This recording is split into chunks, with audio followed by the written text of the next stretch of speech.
E se desse a louca na igreja e ela quisesse ser igreja, o que ela deveria fazer? 1. Crer que o Evangelho não está em disputa com as religiões do mundo, nem tampouco pretende ser uma delas. 2. Crer que a obra de evangelização nada é além do viver em fé, a revelação do amor e da graça de Deus em Cristo Jesus, sem nenhuma questão. 3. Crer que toda missão, com o tempo, estraga a missão original, pois essa só permanece pura enquanto é fruto do amor que faz sem perceber e sem contar. 4. Crer que ela, a igreja, não é a juíza dos homens, nem a mantenedora dos bons costumes, mas a propagadora da palavra que a atingiu como boa nova, a saber, que Deus estava em Cristo reconciliando consigo mesmo o mundo e não imputando aos homens as suas transgressões. 5.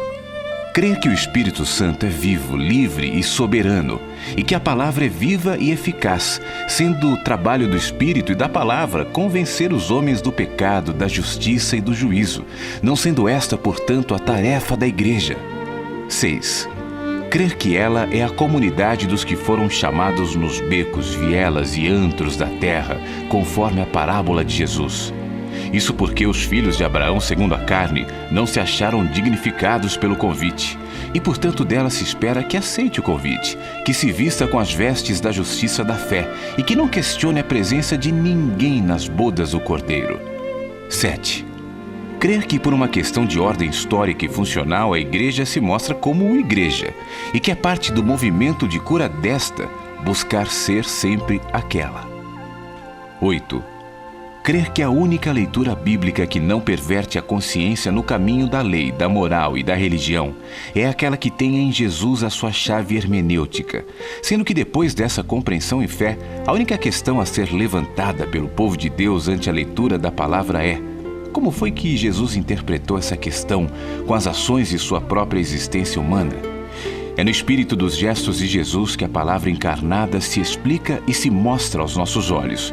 Ele a interpretou para nós. 9. Crer realmente que o fim da lei é Cristo para a justiça de todo aquele que crê. Portanto, em Jesus encerrava-se uma era e iniciava-se o que é. Tudo que veio antes era sombra.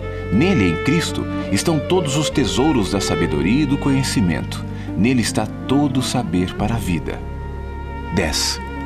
Crer que é impossível renovar para arrependimento quem um dia disse que em Jesus toda a lei se cumprira, que toda a justiça se fizera em favor dos homens, que tudo que houve antes tivera em Cristo seu cumprimento e totalização, mas mesmo tendo dito isto, insiste em pregar ao povo um caminho quase de Cristo. Sim, a esses que já foram iluminados pela consciência da graça de Deus em Cristo e dela caíram, rendendo-se aos legalismos e às doutrinas de homens, a esses é impossível renovar para arrependimento, visto que depois de terem crido em Jesus tudo está consumado, voltaram atrás e puseram pesados e falsos julgos de opressão sobre os filhos dos homens.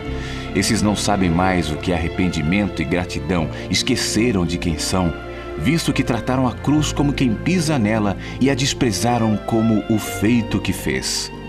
11. Crer que os dons de Deus concedidos aos homens são para serviço, de tal modo que um apóstolo é servo de todos. Pois quanto mais se chega perto do cabeça, mais a mente deve discernir que a única forma de servir a Cristo é fazendo como Ele, esvaziando-se e se tornando figura humana, reconhecível em sua humanidade e jamais usurpando nada da glória da graça de Deus. 12. Crer que somente nos tornando gente boa de Deus é que teremos qualquer chance de sermos percebidos genuinamente como povo de Deus na terra. Do contrário, seremos sempre apenas parte da religião cristã. 13. Crer que Deus não se contamina com a presença de quem quer que seja e que a igreja é como uma porta aberta, não é uma lavanderia nem um tribunal. Portanto, que todos sejam bem-vindos ao ajuntamento do povo de Deus. 14.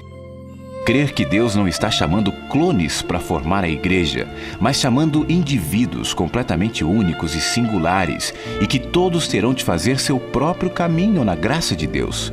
E, portanto, ninguém tem o poder ou o direito de julgar quem quer que seja por ser diferente. 15. Crer que o único dogma da fé é o amor, e que tudo mais sem amor é apenas presunção humana e de nada aproveitará aos olhos de Deus, mesmo que a doutrina esteja certa. 16. Crer que a apostasia da igreja não vem em formas, mas em conteúdos. E a grande apostasia nunca será sobretudo comportamental, mas confessional, pois admite-se que todo homem é pecador e erra, pecar não lhe é algo alienígena.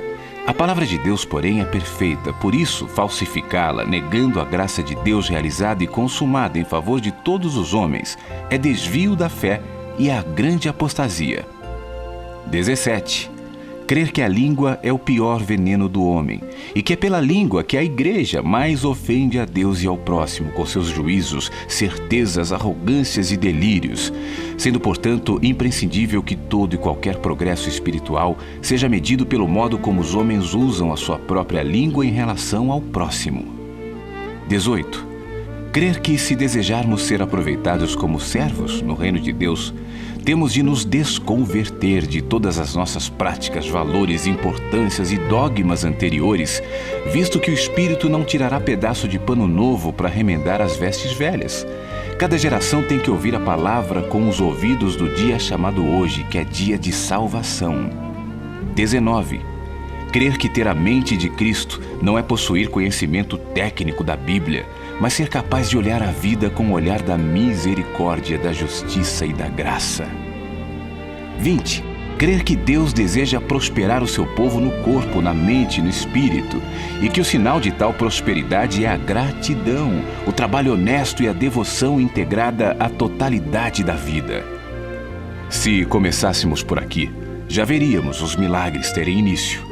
E haveria paz entre nós mesmos, por mais diferentes que fôssemos, pois jamais haveria forma alguma que sobrepujasse a força do conteúdo do Evangelho da Graça, o qual ungiria o ser de todos os irmãos na fé.